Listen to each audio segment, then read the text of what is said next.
The Pelicans don't fully control their own destiny, so who do we need to root against for the Pelicans to make the playoffs or even get a higher seed? How should or would the team replace Jonas Valanciunas? And believe it or not, I'm actually going to talk about Jordan Crawford in today's episode of Locked On Pelicans. Let's go!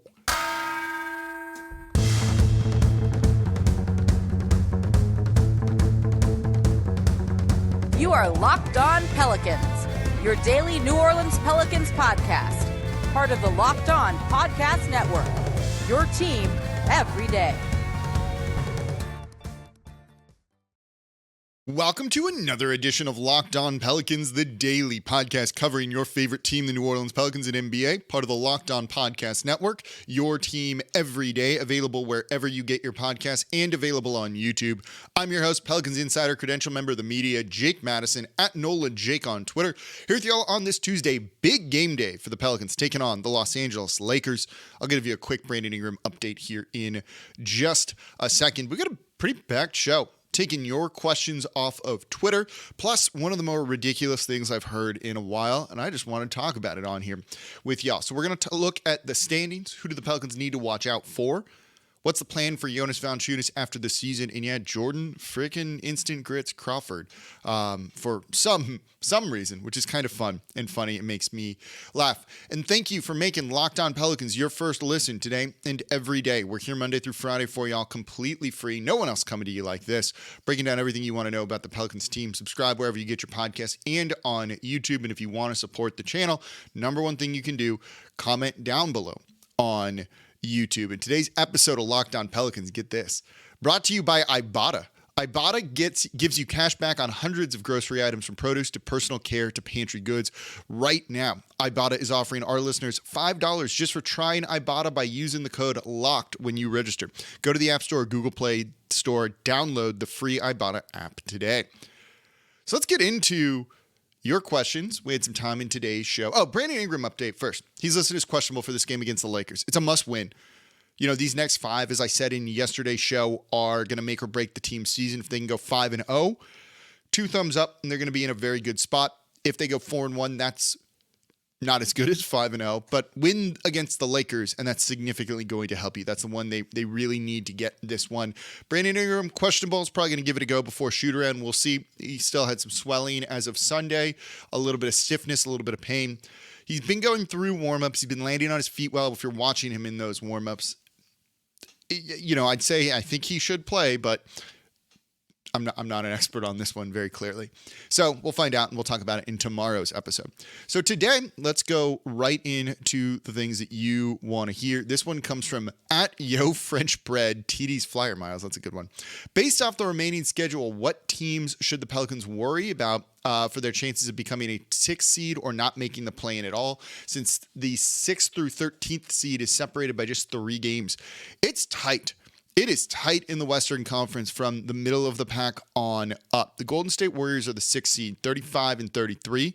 The Portland Trailblazers are 31-37, so they're 4 games back right now, 3.5 games back.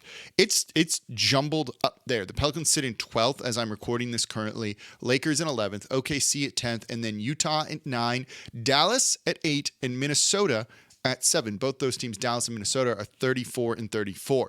So let's focus on the play-in tournament first. Top 10 teams get in, so the Pelicans need to get into that top 10. They're currently on the outside looking in. When you look at the teams kind of around them there, going from 9 on down, let's say, teams that maybe might give up. Portland, I think, is done for the year. They're 31-37, just got smoked by New Orleans. I don't think you need to worry about them trying to win games. I think they're trying to see if they can maybe get into like the top 7, top 6 of the draft and pray for some lottery luck. They look like they're going to start tanking and packing things in. You have the Lakers that are going to keep competing, and New Orleans is between those 2 teams. So if you beat the Lakers in this one, that's going to give you a really good chance of improving your standings. The Lakers have the easiest strength of schedule remaining. They do have 2 games against the Suns, one against the Clippers, one against the Mavs, who are going to be competing, and Minnesota. But those are the two latter teams there are kind of mid-ish teams at best. And they have 2 games against the Rockets, 2 games against the Bulls, and a game against Orlando, which is maybe not as easy as we once thought, and 2 games against the Utah Jazz. We'll get to the Jazz in a second here. So they have a pretty easy route to go. They're playing better since they made those moves at the NBA trade deadline. So above the Lakers, you have Oklahoma City in 10th. And this is a team that I think could go either way. I actually was just on Locked On NBA saying they should try and compete and they should try and get into the play-in tournament and let Shai Gilgeous-Alexander play meaningful basketball games. They're really fun to watch, actually. They're really easy to root for. That's a team that I would like to see kind of do their thing in the postseason. I don't know if Sam Presti, their GM, is going to do that, but I really hope so because I don't know, they're just kind of fun. I enjoy watching them. I watch them on League Pass a whole bunch. So I wouldn't hate to see them really kind of go for it. And I think at a certain point, they know they're getting Chet Holmgren back next year. You already have a superstar, a guy that's going to maybe be first team All-NBA in Shai Gilgeous-Alexander. You know, Wemby or Scoot might be nice, but I think they have their core going forward, plus a lot of draft picks to make a move for any other player that they could go out and get. So I think they're going to push. I don't think they're going to tank. Presti might. They shouldn't. But I do think there's reasons for them to really compete. So I'm going to put them in the running there too. So that's still kind of leaving the Pelicans maybe one slot out here. You have Utah at 9. I think this is a team that could start to pack it in and tank. Their timeline is just not this year after the moves that got rid of Rudy Gobert and Donovan Mitchell. They also have the toughest strength of schedule left. They have games against the Bucks, 2 games against the Celtics, a game against Denver, 2 against the Kings, 1 against the Phoenix Suns. Their easiest games are 3 between one against the Oklahoma City Thunder and 2 against the Lakers. Those are teams that are trying to compete. They really only have 2 easy games left, the Portland Trailblazers and the San Antonio Spurs. I think you're going to see the Utah Jazz really, really fade at a certain point in time. So that opens a spot up for New Orleans, but still leaves them 1 out. Dallas, I don't see falling out entirely of the postseason, even if they still remain in the play-in tournament. Same for Minnesota. So it basically leaves New Orleans competing against Oklahoma City and the Lakers. Those are who they're going to be going against. The Lakers still without LeBron James for a little bit, but they're pulling off some wins and looking good. And it really might come down to, is Shai Gilgeous-Alexander just mysteriously shut down or not? But the Pelicans going on a 5-game winning streak, having an easier schedule, and OKC's is pretty easy too. All of those teams kind of have an easy strength of schedule remaining. There's still a chance. The OKC Thunder have 2 games against the Suns, who just smoked them, 2 against the Clippers, 1 against the Golden State Warriors, and 1 against Memphis. All of those teams are going to be fighting for playoff seeding. New Orleans still has games against Memphis, the Kings, and Denver left, along with 2 against the Clippers and 1 against the Warriors. So it's still tough too. But this 5-game stretch, is going to make or break the season. If they can do well in that, they're going to be at least well-positioned to make it in through the play-in tournament. But I think getting to the 6th seed, given some of those teams are going to have to play, and we still don't know when Zion's going to come back, probably leaves them at best in the play-in tournament and at worst out of the postseason entirely. So those are the teams you're kind of rooting against for the next couple of weeks. So coming up next, let's take a look at Jonas Valanciunas. I've said a lot about him recently, and I don't think he's part of the Pelicans' future. I'll explain what they might be looking to do. That's coming up here next in today's episode of Locked On Pelicans. Before we do that, though, today's episode of Locked On Pelicans is brought to you by Ibotta. Groceries, school shopping, and getting a little something for yourself. You know you're already doing it, so why not get cash back for it with Ibotta? You can earn cash back on every shopping trip. Ibotta gives you cash back on hundreds of grocery items, from produce to personal care to pantry goods. Either link your loyalty account or upload your receipt after you shop and get your cash back. It's that easy. And the average Ibotta user earns $120 a year in real cash back. That could cover multiple shopping trips. You could use that for a nice dinner. The typical basket of groceries was over $50 more expensive at the end of 2022 than the beginning of the year due to inflation. You could earn 2.5 times that in cash back from Ibotta, or even more depending on how much you use Ibotta. And they give you real cash back, not points that basically amount to nothing. And you can earn cash back on hundreds of online brands and retailers too when you start with Ibotta, including Lowe's, Macy's, Sephora, Best Buy, and more. And right now, Ibotta is offering our listeners $5 just for trying Ibotta by using using the app with promo code Locked On when you register. Just go to the App Store or Google Play, download the free Ibotta app, and use code LOCKED. That's Ibotta, IBOTTA, like on the Pelicans jersey patch, in the Google Play or App Store, and use promo code LOCKED. And thank you for making Locked On Pelicans your first listen today and every day. We're here Monday through Friday for y'all, breaking down everything you want to know about this team, the good, the bad, and even answering your questions from Twitter. Speaking of Twitter, shout out Joel Vanile for sending me this slick shirt. If you're listening to the podcast, I'm going to show it off on YouTube here. So I'm moving the mic for a second. You see it right there. That's the one that Brandon Ingram was wearing at the Rising Stars game when Jose Alvarado got MVP. It's also super soft. This is not one of those crappy kind of giveaway t-shirts. So shout out to you, Joel Vanile. Thank you. And you can get one of these yourself. Go just check out his Twitter account to learn a little bit more about all of that. It should just be at Joel Vanile. Is that what it is? I'm pulling it up, and of course, my computer wants to go slow. Yep, at Joel Vanile, JoelVenile. Thank you, dude. Okay, let's get into your Twitter questions here, and this one comes from at L Vessel, Vessel. It just says Dizzle's his name. That one's simple. He goes, who would you look for? Would you look for a replacement for Jonas Valanciunas in free agency or draft based on the Pels window here? This is a great question. This is a very, very good question, and I think a key one to the Pelicans offseason. I have said for a while now, I don't think Jonas Valanciunas is part of the Pelicans' future beyond this season, and it's not because he's not a good player. He can very clearly go out and score, but it's two things. He doesn't fit what they want to do defensively. Just does not fit what they want to do defensively, and at times has been killed the Pels out there on that side of the ball. At times he's also been fine. But he's not a true rim protector or anything like that.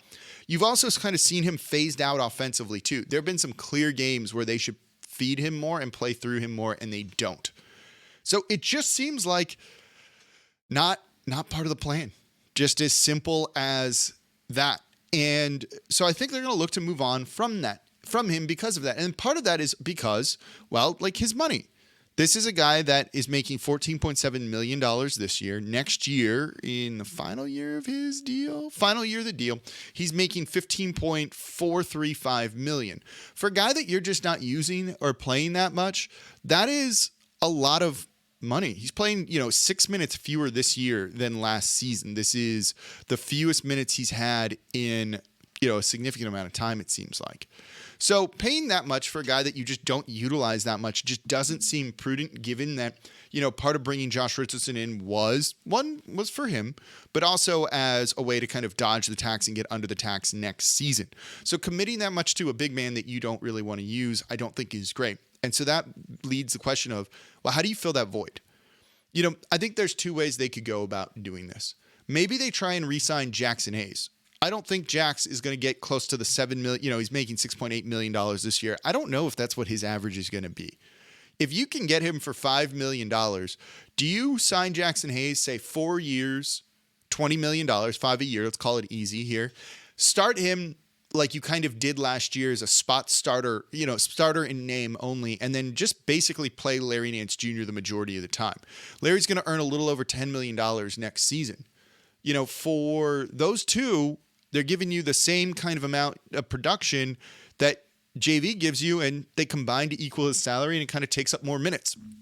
So I think that could be a way that they go. Just re-sign Jackson Hayes, who we talked about in yesterday's show, is playing pretty well right now. I don't think he's a 35-minute-a-guy player, but little minutes here and there. I do think he could fit with Zion Williamson as that, vertical spacing threat. So when you look at it with that, yeah, I think you could just look internally and keep your own guy. Maybe that's going the free agency route if we're going by the question.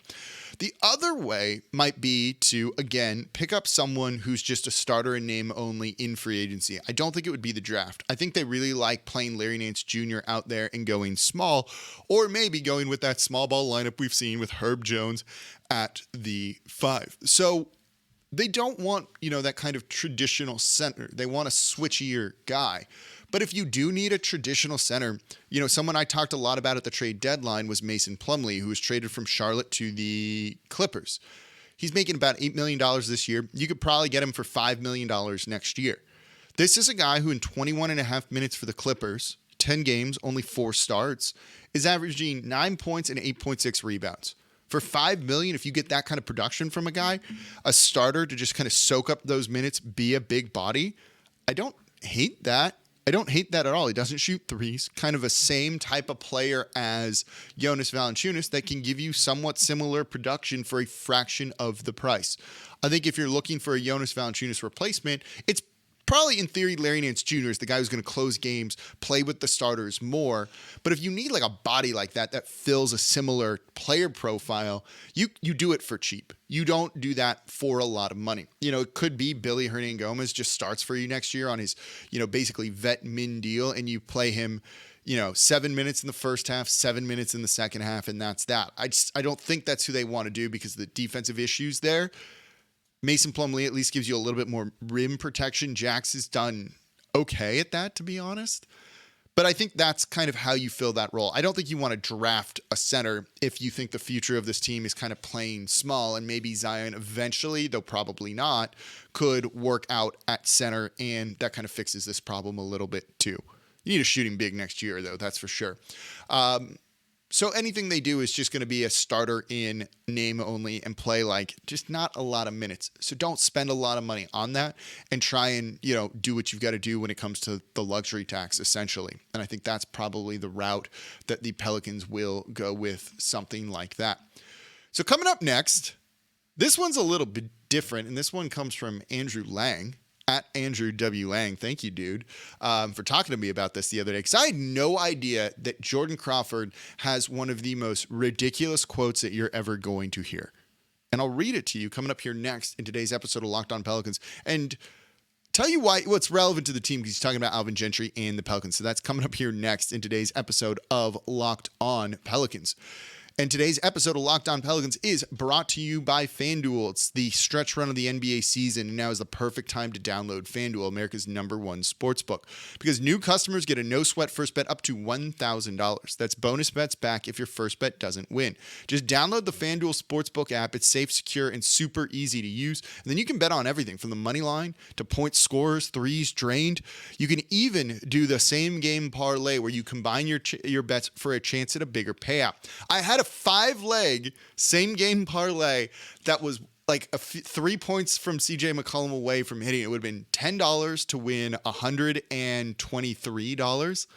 And I was close. I hit it almost entirely in the first half. You can do all of that, man. Those things happen. Your $10 bet turns into big money. Trey Murphy over on points scored. Trey Murphy over on threes made. You can do it all over at FanDuel. So don't miss the chance to get your no sweat first bet up to $1,000 in bonus bets when you go to FanDuel.com/lockedon. That's FanDuel.com/lockedon to learn more. Make every moment more with FanDuel, an official sports betting partner of the NBA. Thank you for making Locked On Pelicans your first listen today and every day. We're here Monday through Friday for y'all, breaking down everything you want to know about this Pelicans team. Now, for your second listen, go check out Locked On Saints. Derek Carr, free agency, Saints losing some guys. Ross Jackson making sense of everything black and gold. Go make him your second listen today. So this comes from at Andrew W. Lang. Thank you, dude. And he goes to me when I'm walking into the arena the other day. Hey, you hear the thing about Jordan Crawford and what he said? And I was like, I haven't heard that. It's like the Obi-Wan Kenobi thing. That's a name I haven't heard in a very long time. Oh boy, where to begin? He gave an interview to basketballnews.com. And I actually really like the basketballnews.com site. I think they have some really great insight and really great analysis over there. And he gave just an insane thing. He's very clearly bitter he is not in the NBA and thinks he was better than he was and feels almost like disrespected. So he said, where is it here? When I was in New Orleans, we had Anthony Davis, DeMarcus Cousins, Rajon Rondo, Drew Holiday, each one more. We had a great team, a team that could compete with the Golden State Warriors, and Alvin Gentry was the coach. We had an advantage against them. Because we had strong physical guys, big and small guards like Drew Holiday who could check a Kevin Durant or a Steph Curry. So my thing was like, I wish the NBA would keep it basketball sometimes. You get these people in positions like Alvin Gentry, who cares more about his position than actually the competition of basketball, trying to win this series that we in. So it was obviously a series that we could have won. But with him not using his whole roster and him just caring about, we don't have to win as long as I get another extension on my contract, I don't really care about winning, it's really doing a disservice to the whole state of Louisiana and the city of New Orleans. It's like, how about we try to win? And that would make the game better, honestly, and that'd be better business. I was with New Orleans and he didn't play me. I felt like it hurt the team because we needed guys that could compete on the scoring level of certain guys on the other team. So I just felt like it could be too much of people's egos getting in the way. Oh boy. So he's talking about the 2017-2018 playoffs. The Pelicans swept the Portland Trailblazers in the first round, then lost to the Golden State Warriors in 5 games in the Western Conference semifinals, the second round. This is the Kevin Durant Warriors with Steph Curry, with Klay Thompson, with a good Draymond Green, with a good Iguodala, all of those guys on that team. He was saying that he thought the Pelicans could win that series. I mean, I like that you care, but New Orleans did not do particularly well. The first game, they lost by 22 points. The next one was a 5-point loss before the Pelicans won Game 3. Then the Warriors killed them in Game 4 and beat them handily in Game 5. It was not a particularly close series, to be perfectly honest. But Jordan Crawford thinks New Orleans was done a disservice by him not playing. This is in a season where they picked him up in April, essentially. He played 2 games early on in the year for New Orleans. They cut him, then they brought him back right before the postseason, where he played 3 games in April before going into the postseason. And during that time, wasn't particularly great. He averaged that season for New Orleans over 5 games, 6.6 points per game on 44% shooting from the field. I've thought about doing a recurring segment on the show, a regular segment that's something called What the National Media Got Wrong About the New Orleans Pelicans This Week, where we find something that someone said and we just kind of like laugh about it and I explain why it's dumb. Might be a lot of work. I still might do this. And I was really thinking about introducing it with this segment because this is just ridiculous. That was a team where Anthony Davis was like already starting to mentally check out for next season, even though they swept the Portland Trailblazers in the first round. The reason if they were going to win that series was not because of Jordan Crawford. You got Anthony Davis, you got Drew Holiday, let alone DeMarcus Cousins didn't play in that because of the injury, right? And Mirotic was on those teams too. That he is just like, no. We would have won if it was because of me. And it's just, wow, the inflated sense of self there, which, look, good for him for thinking he was that good that they could have won. You know, Gentry getting an extension, the best thing would be to won that series, right? Coach wants to be safe in his current job. Best thing you can do, probably win playoff series. It's just a wild thing to say that, you know, that team was like as good as they could be, I thought. And we thought they could be a jumping off point for next season. Didn't end up happening. Rondo left, all of those things. You know, DeMarcus Cousins left too. But what a wild thing to say on a team that had Anthony Davis, Drew Holiday, Mirotic, Rondo, all kind of as big minute getters for your team. And Jordan Crawford, who played 1 game in that series against the Golden State Warriors, 8 total minutes.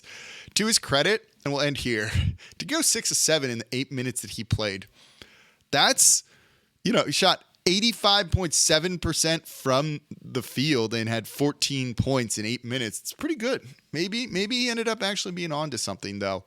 Don't think that would have changed that. Just what a wild thing to read. It's over at basketballnews.com. All right, enjoy the game tonight. That's going to do it for this episode of Locked On Pelicans. As always, I'm your host, Jake Madison, at NOLA Jake on Twitter. And I'll be back with y'all tomorrow to recap the game.